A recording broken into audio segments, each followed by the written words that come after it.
बीच में आओ।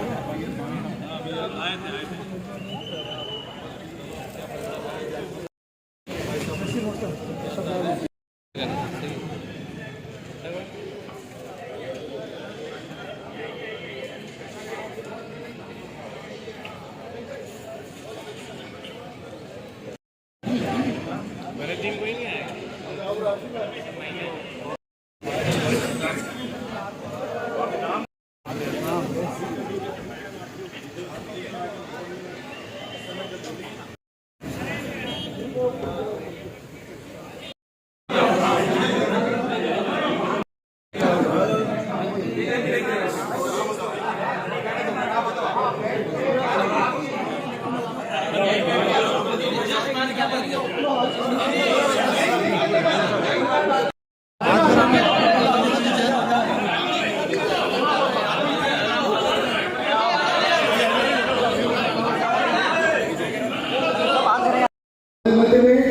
हमारे देश के कानून एवं संसदीय कार्य मंत्री अर्जुन राम मेघवाल साहब हमारे मध्य बता चुके हैं। आप सभी से आग्रह है कि इन्हें पता लगना चाहिए आदमी पैसा को कि उदयपुर की जनता इन्हें कितना प्रेम करती है। चर्चा ध्वनि के साथ में आदरणीय अर्जुन राम मेघवाल साहब का हम सभी अगर आपको लगता है कि वो आपके मध्य में उपस्थित है। गोविंद सिंह जी टाक साहब हमारे कार्यक्रम की आज अध्यक्षता कर रहे हैं। गोविंद सिंह जी टाक साहब से निवेदन है कि मंच पर अपना स्थान ग्रहण करें। आज इसके कार्यक्रम की अध्यक्षता कर रहे हैं आदरणीय गोविंद सिंह जी टाक साहब। गोविंद सिंह जी टाक साहब से निवेदन है अध्यक्ष है अरे उठो अरे उठो ना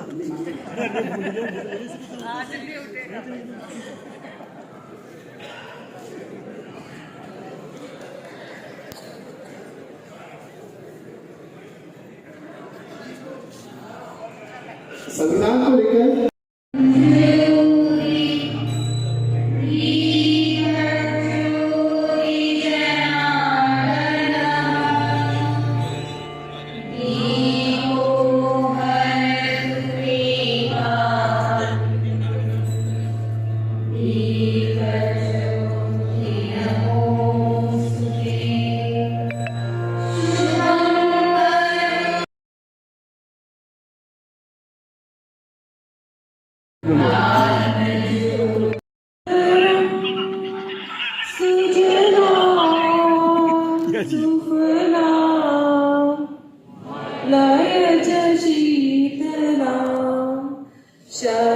श्यामला मातरम वंदे मातरम शुभ्रजोत्स्ना पुलकितयामिनी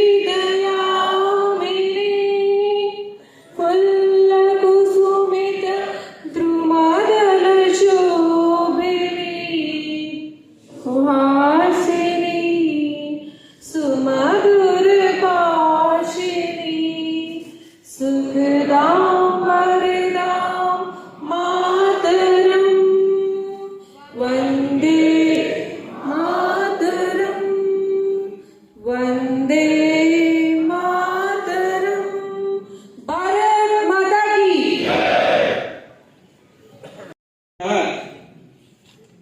व्याख्यान माला को संबोधित करने पधारे हमारे मुख्य वक्ता का मैं एक संक्षिप्त परिचय आप सबके बीच में रख रहा हूँ।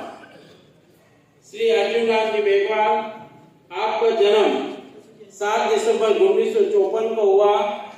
वर्तमान आप भारत के कानून एवं न्याय मंत्री तथा केंद्रीय संस्कृति एवं संसदीय कार्य मंत्री हैं। पूर्व में आप वित्त राज्य मंत्री एवं केंद्रीय जल संसाधन गंगा विकास मंत्री रह चुके हैं। आप 17वीं लोकसभा के बीकानेर लोकसभा निर्वाचन क्षेत्र और मित्र के रूप में जब जवाब देते हैं और रोज विषय रखते हैं तो एक श्रेष्ठ वक्ता के रूप में भारतीय जनता पार्टी के आम बान शान को बढ़ाने का काम आप करते हैं। आप श्रेयोदय हैं, अनेक सामाजिक संस्थाओं से जुड़े हुए हैं। तो अपने लाडनू स्थित जैन विश्व भारती में भी आपको चांसलर के रूप में नामित किया हुआ है। इसलिए मैं सोचता हूँ एक शिक्षक, एक प्रशासक और एक कुशल राजनेता के रूप में पूरी ईमानदारी और निष्ठा के साथ आपने जो कार्य किए हैं वो हम सब के लिए गर्व का विषय है।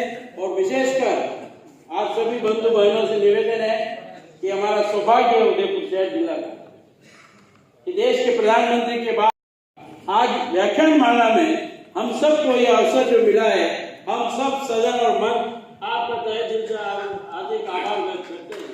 हमारा गौरवशाली संविधान इस विषय को लेकर आपके अनेक लेख और अनेक बार व्यक्तित्व भी आते हैं, पर आज आप और हम सबको आज जो विषय के रूप में हमको मार्गदर्शन देंगे।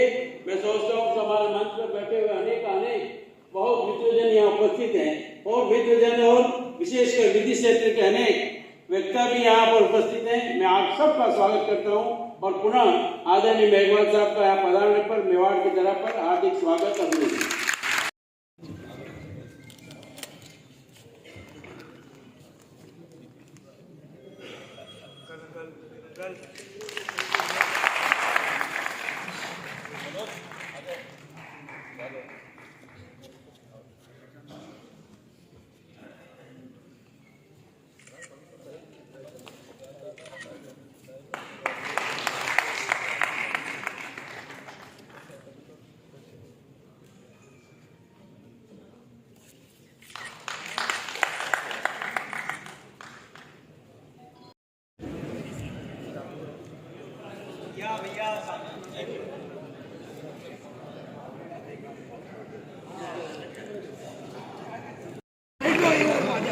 सब यूँ आ जा, सबके ग्रुप फोटो भी हो जाएगी, लुकिंग ऐसी होगी।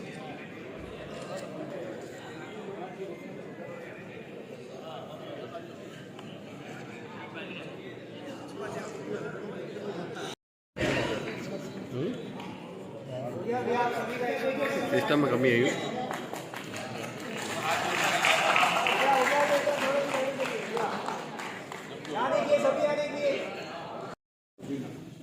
जयगाजी महाराज श्री जयगाजी धोनी विकास संस्थान के अम्बालाल जी, एकलिंग जी, लालूराम जी, लालचंद जी, लक्ष्मीलाल जी, लालूराम जी, धोनीराम जी, नवलराम जी, शंकर जी, अंडाराम जी, भवरलाल जी मेघवाल, प्रेमशंकर जी मेघवाल। आपसे निवेदन करूंगा जयगाजी ट्रस्ट की तरफ से जो कि मेघवाल समाज के आराध्य हैं, आदरणीय अर्जुनराम जी मेघवाल का स्वागत करें।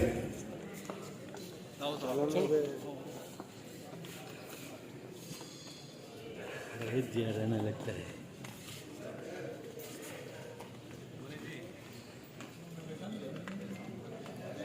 किशन जी मेघवाल जो हमारे मंदिर में है, आप भी स्वागत करें किशन जी मेघवाल।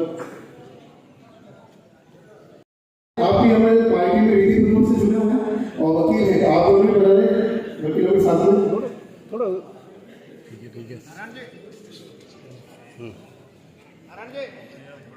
लालू जी भट्टा वो भी वकील है हमारी पार्टी में, मंडल महिला मोर्चा के मंडल अध्यक्ष हैं। आप भी बता जल्दी हो जाए।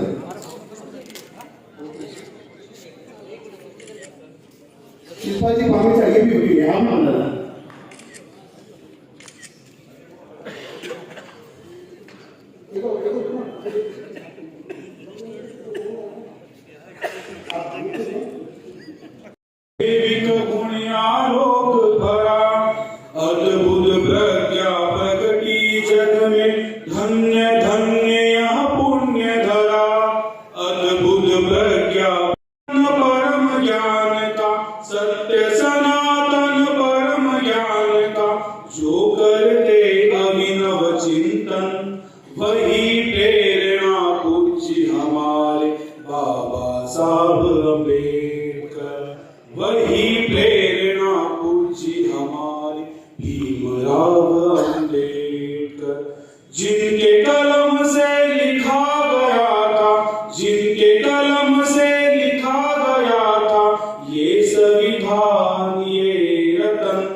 तो उन्होंने राजेंद्र प्रसाद जी से मिला, उन्होंने एप्लीकेशन दी, उन्होंने कहा मैं पाकिस्तान नहीं जाना चाहता राजेंद्र प्रसाद जी, तो don't force me to go to Pakistan, मैं भारत में ही रहना चाहता हूँ और मेरे लोगों की सेवा करना चाहता हूँ। ये बाबा साहब का तर्क था राजेंद्र प्रसाद जी के सामने। तो उन्होंने कहा आपका एरिया तो चला गया वहां पाकिस्तान में, आप कैसे गया कि यार पॉपुलेशन होगी 50% से ज्यादा। अब बाबा साहब तो तार्किक आदमी थे ना, उन्होंने अध्ययन किया, वहां को एक आईसीएस अफसर जानता था, उसको पूछा भी मेरे एरिया क्यों गया पाकिस्तान में, तब पता चला भी किसी ने कह दिया कि 50% से ज्यादा पॉपुलेशन मुसलमानों की रही होगी आपके एरिया में। बाबा साहब ने कहा नहीं भाई, मैंने पहले भी पता लगाया था। इन्होंने भी कहा ये क्या कर रहे हो भैया, डॉक्टर अम्बेडकर को आप पाकिस्तान क्यों भेजना चाहते हो। तो ये पूना से जीत के गए और फिर संविधान सभा में आए। तो संविधान सभा पहला मंत्रिमंडल का जो गठन, उसमें उन्होंने इंसल्ट की और हमारे लोग उनको साथ देते गए। अब आ जाओ चुनाव, या चुनाव से पहले एक इस्तीफा का भी बड़ा माइलस्टोन। 51 में बाबा साहब नेहरू मंत्रिमंडल से राष्ट्रपति भवन से कांग्रेस वालों ने गायब करवाया, लेकिन वो सोशल मीडिया पे अवेलेबल है। कारण उसमें कई है, लेकिन 2-3 बड़े कारण। एक कारण क्या है, नेहरू जी आपकी विदेश नीति ठीक नहीं, इसलिए मैं संतुष्ट हूं। नेहरू जी आप SC ST के लोगों का ध्यान नहीं रखते हो, ज्यादा ध्यान आप मुस्लिम समाज का रखते हो, रखिए, मैं मना नहीं करता, लेकिन SC ST के लोग लद्दाख में परेशान हो रहे हैं, SC ST के लोग आपके वेस्ट पाकिस्तान में परेशान हो रहे हैं, एट्रोसिटी हो रही है, ईस्ट पाकिस्तान में एट्रोसिटी हो रही है, उन पे आप कुछ बोल नहीं रहे हो, और खाली मुस्लिमों के संरक्षण की बात कर रहे हो। ईसाई भी कई जगह परेशान हो रहे हैं, फिर भी नहीं बोल रहे हो। ये बाबा साहब अपने लेटर में लिखते हैं नेहरू जी को, कहा ऐसे ऐसे हितों का ध्यान नहीं रख रहे, इसलिए मैं असंतुष्ट हूं आपसे।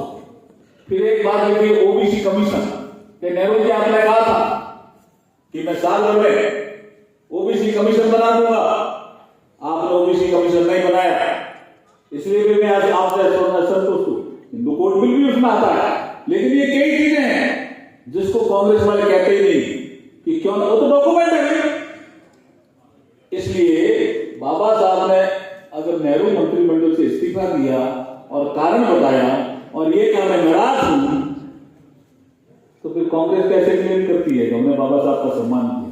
नहीं, बाबा साहब का अपमान किया कांग्रेस ने। अब आ जाओ 52 का चुनाव। पहला चुनाव बाबा साहब लड़ने चले गए बॉम्बे नॉर्थ चुनाव लड़ने। बहुत से लोगों ने कहा नेहरू जी को कि संविधान बना करके उन्होंने अपनी क्षमता पूरे संविधान सभा में बताई है कि मैं ये विद्वान आदमी हैं, टैलेंट है, क्या जरूरी है इनको ले आओ आप निर्दलीय या कोई पीएम है नारायण ठाकुर, उसको क्या नेहरू जी ने कि तू खड़ा हो, मैं प्रचार करना होगा, मुझे तो हरबड़ा है मेरे। तो बॉम्बे से वो बोले कॉन्फिडेंट थे मैं चुनाव जीत जाऊंगा बाबा साहब अम्बेडकर, क्योंकि वहां टेक्सटाइल यूनियन बहुत थी, मजदूरों ने बहुत काम किया हुआ था। अब वहां क्या चक्कर पड़ा, जैसे भी 2024 के चुनाव में भ्रम फैलाया ना कि बीजेपी अगर ज्यादा सीटें जीत जाएगी तो संविधान बदल देगी, रिजर्वेशन समाप्त कर देगी, वहां पावर में भी भ्रम फैलाया। वहां कुछ सीटें थी जहां 2 कैंडिडेट खड़े हो सकते हैं, एक जनरल का एक रिजर्व का। तो जनरल कैंडिडेट के रूप में तो दांगे साहब खड़े थे, ऐसे दांगे नाम था सर, वो खड़े थे, और रिजर्व के कैंडिडेट के रूप में डॉक्टर BR अम्बेडकर खड़े थे। तो उन्होंने कहा कि 2 वोट देंगे तो बाबा साहब जीतेंगे। पहला चुनाव था, मजदूर लोग ज्यादा थे बाबा साहब के फॉलोवर, वहां पेटियां भी अलग अलग होती थी, पेटियां दलवार नहीं होकर के कैंडिडेट वार होती थी, जितने कैंडिडेट खड़े उतनी पेटियां वोट देकर के आप उसी पेटी में डालोगे तो आपका मान्य होगा, दूसरी पेटी में डालोगे तो मान्य नहीं होगा। तो पता भी नहीं कहां डालना था, क्या करना था। वो नेहरू जी प्रचार करने भी बाबा साहब के खिलाफ गए और फिर तय किया कि नहीं जीतना नहीं चाहिए। तो अब क्या हुआ, बाबा साहब चुनाव हार गए। कितने वोटों से हारे? 14,374 वोटों से। ये हिस्टोरिकल फैक्ट है। 14,374 वोटों से बाबा साहब चुनाव हार गए लोकसभा। लेकिन खारिज कितने वोट हुए जो उस चुनाव में पड़े? वो थे 74,333। अगर वो खारिज नहीं होते तो बाबा साहब चुनाव जीत सकते। तो बाबा साहब ने कहा मुझे हरवाया गया। तो बाबा साहब ने इलेक्शन कमीशन के सामने रिट की और एक ट्रिब्यूनल बनाओ, बॉम्बे को उसने सुनवाई की, लेकिन ऊपर से कोई निर्देश रहे हो कुछ नहीं किया। 52 का चुनाव बाबा साहब को हरा करके कांग्रेस ने अपमान किया या नहीं किया ना। अब आ जाओ आप राज्यसभा का चुनाव। कांग्रेस फिर कहती है कि राज्यसभा में हम लेके आए, नहीं, राज्यसभा में वो लेके नहीं आए। ये जो लोग थे जो बाबा साहब के फॉलोअर थे, भगत थे, वहां भी थे, लोकसभा में जीत करके भी चले गए थे, उन्होंने कहा कि बाबा साहब जैसा आदमी संसद में होना चाहिए। तो एनजी रंगा बहुत बड़ा आदमी था, एनजी रंगा, उसने एक अलग पार्टी उसमें बना दी, वो कांग्रेस में भी रहेगी, पार्टी बनाई थी, काफी बड़ा विद्वान आदमी थे। उन्होंने कहा मेरे पास 17-18 आदमी है, डॉक्टर अम्बेडकर तो फॉलो करो, निर्दलीय हम तुम्हें चुनाव जिताएंगे। तो बाबा साहब ने राज्यसभा का निर्दलीय फॉर्म भरा और उस निर्दलीय फॉर्म से बाबा साहब जीत करके राज्यसभा गए। कांग्रेस ने नहीं जीता है, ध्यान रखना, निर्दलीय जीते हैं। राज्यसभा चले गए। 53 में भंडारा का उपचुनाव आ गया, यहां जो कैंडिडेट जीते हुए उनकी डेथ। तो बाबा साहब का फिर मूड हुआ कि मुझे तो लोकसभा में जाना चाहिए क्योंकि मैं पब्लिक का आदमी।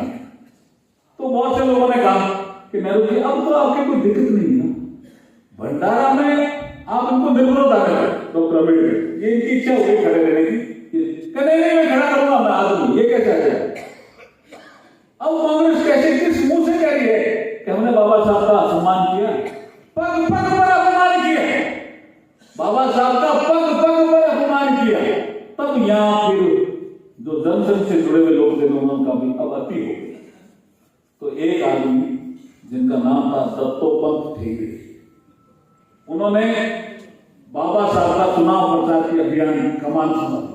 मैं भंडारा जाके आया हूं, मैंने सारे कागज देखे। दत्तोपंत ठेंगड़ी साहब वहां पूरे चुनाव अभियान में बाबा साहब के चुनाव अभियान के प्रभारी थे। जो ऑफिस लिया था वो जनसंघ के कार्यकर्ता का घर था, वहीं से बाबा साहब ने चुनाव अभियान की वो चुनाव लड़ा। तो कैसे हम नजदीक आ गए, हम नजदीक आ गए। जो कांग्रेस वाले पूछते हैं ना कि बाबा साहब का आरएसएस से क्या लेना देना, जनसंघ से क्या लेना देना, अब तो एक ये भी आ गया है रिसर्च में कि बाबा साहब संघ की शाखा में भी, ये भी आ गया है। और हमारे जो किशोर मकवाना है उसने ये किताब लिखी है और डेट ली है। और फिर डॉक्टर हेडगेवर साहब ने कहा मुझे बौद्धिक देना था डॉक्टर अम्बेडकर, जब आप आ गए हो तो आप संघ की हमारी शाखा भी देखो और बौद्धिक भी। तो एक विषय में बौद्धिक भी दिया बाबा साहब, 1 घंटा भाषण किया सोच, ये चीजें भी सामने आ गई। तो 53 का सुना तो रिजल्ट आया 54 में, चुनाव 54 में हुआ। अब वहां दत्तोपंत ठेंगड़ी साहब जो बाबा साहब के नजदीक रहे तो उन्होंने कहा तो शानदार व्यक्तित्व भी, अरे हम ये समाज समझ तो नहीं रहा, लेकिन चुनाव वहां भी कांग्रेस ने हरवा दिया। तो दत्तोपंत ठेंगड़ी साहब ने जो बाबा साहब के साथ रहे उन्होंने किताब लिखी। वैसे सबसे पहली किताब तो धनंजय कीर की आती है, बाबा साहब की जीवनी में सबसे पहली किताब तो धनंजय कीर की आती है। लेकिन बाबा साहब के संपूर्ण व्यक्तित्व पे कि बाबा साहब एक अर्थशास्त्री थे, बाबा साहब एक समाजशास्त्री थे, बाबा साहब के कारण रिजर्व बैंक ऑफ इंडिया बना, बाबा साहब के कारण फाइनेंस कमीशन बना, बाबा साहब के कारण नदियों के जोड़ने का प्रकल्प सामने आया। ये जितने भी ग्रिड सब स्टेशन बने हुए हैं ये बाबा साहब की देन है। पहला ग्रिड सब स्टेशन जिसको जीएसएस बोलते हैं ना पावर में, कि पावर मंत्री थे वायसराय काउंसिल में, पहला जीएसएस बना था बाबा साहब के पीरियड में भारत में बना। ये सब चीजें जब उन्होंने लिखी दत्तोपंत ठेंगड़ी साहब ने, तब पता चला लोगों को कि बाबा साहब का व्यक्तित्व तो इतना विशाल था। खाली हम कहते हैं ये तो दलितों के नेता और संविधान निर्माता। तो दत्तोपंत ठेंगड़ी साहब ने बाबा साहब का जो व्यक्तित्व विशाल था उसको किताब के माध्यम से सबके सामने रखा। उसके बाद तो किताबें आती गई, किताबें आती गई, किताबें आती गई। लेकिन 56 जब बाबा साहब की परिनिर्वाण दिवस उसको बोलते हैं, अंतिम सांस ली 26 जनवरी को रोड हुई, तो संस्कार कर दिया दादर के पास खेती। अब वहां 57 का चुनाव आ गया। बाबा साहब एक नई पार्टी बना रहे थे, जयप्रकाश नारायण जी, रामनोहन लोहिया के साथ उनका चिंतन चल रहा था। तो एक पार्टी तो बन गई, Republican party of India, RPI जिसको बोलते हैं।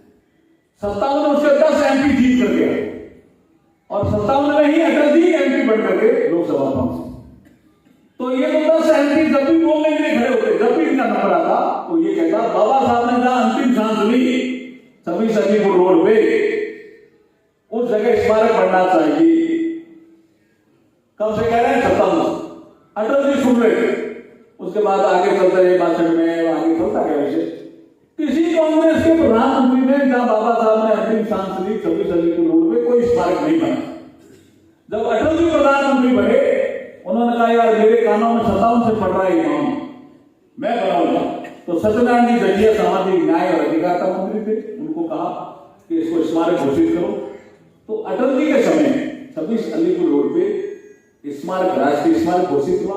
5 करोड़ की राशि सैंक्शन की, एक स्मारक बना अटल जी।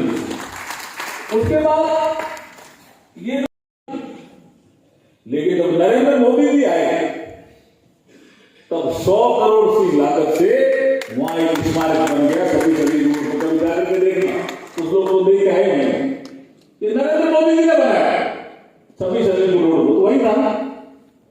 तो इसमें एक समझने की बात है कि हम बाबा साहब का सम्मान करते हैं और कांग्रेस ने बाबा साहब का हमेशा अपमान किया, ये समझने की डिमांड आ रही थी बरसों से। जब बीपीसी की गवर्नमेंट आई, कांग्रेस की गवर्नमेंट गई और अटल जी और अडवाणी जी बात से हम समर्थन कर रहे थे गवर्नमेंट का, तब बाबा साहब को भारत रत्न दिया। इसलिए कांग्रेस ने बाबा साहब का अपमान किया और भाजपा ने बाबा साहब का सम्मान किया। ये सब्जेक्ट है आता।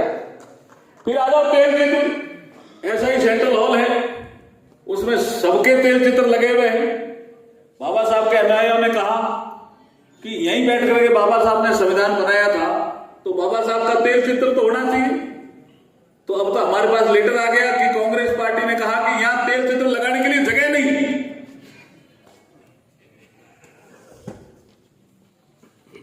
उसी समय अटल जी अडवाणी जी ने कहा कि भाई ये तो गलत कह रहे हैं, यहां तेल चित्र लगना चाहिए। तो बाबा साहब का तेल चित्र भी जब गैर कांग्रेस की सरकार थी तब लगा। इसलिए कांग्रेस ने बाबा साहब का अपमान किया और भाजपा ने बाबा साहब का। अब ये सम्मान में सबसे ज्यादा विषय आता पंच तीर्थ का। एक तो मैंने बता दिया 26